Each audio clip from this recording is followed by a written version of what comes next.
and he really fucked it up.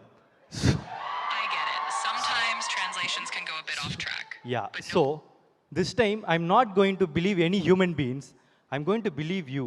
So what and all I'm going to say, you're going to translate it in Telugu. Okay? got it. Whatever you say, I'll turn it into Telugu. No messing it up. Why are you Just go talking in for it. English? Why are you talking in English? I'm telling you to talk in Telugu. Talk in Telugu. సరే ఇప్పుడు నుంచి నేను తెలుగులోనే మాట్లాడతా. ఏం కావాలనుకుంటే తెలుగులో స్పష్టంగా చెబుతా. చెప్పు ఏమనిపిస్తుందో. Okay. See, for a long time, I had a doubt. Like, there is one girl called Chitti Kanna.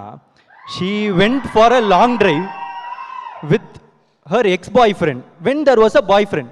Is this wrong or right? చూడండి నాకు చాలా కాలంగా ఒక డౌట్ ఉంది.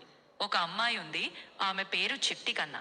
ఆమె తన ఎక్స్ బాయ్ ఫ్రెండ్తో తన ప్రస్తుత బాయ్ ఫ్రెండ్ ఉన్నప్పుడే ఒక లాంగ్ డ్రైవ్కి వెళ్ళింది. ఇది తప్ప లేదా కరెక్టా? Okay. This is translation.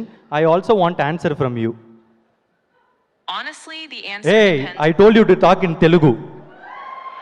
సరే నేను కూడా చెప్పాలంటే ఇది మీ ఇద్దరి నమ్మకం మీద ఆధారపడి ఉంటుంది. మీ మధ్య అర్థం చేసుకోవడం ఉంటే అది తప్ప లేదా అనేదాన్ని మీరు మాత్రమే ఫిక్స్ చేసుకోవచ్చు. So you will not answer properly, no? You will also dodge like that girl only. సరైన సమాధానం చెప్పాలంటే అది పూర్తిగా మీ సంబంధానికి ఆధారపడి ఉంటుంది. నేను తప్పించడమేమీ కాదు, కానీ మీ పరిచయం, మీ నమ్మకం, మీ అర్థం చేసుకోవడం అవి Don't give long answers like my girlfriend, sorry, ex-girlfriend. Give me short answer. Is it wrong or right?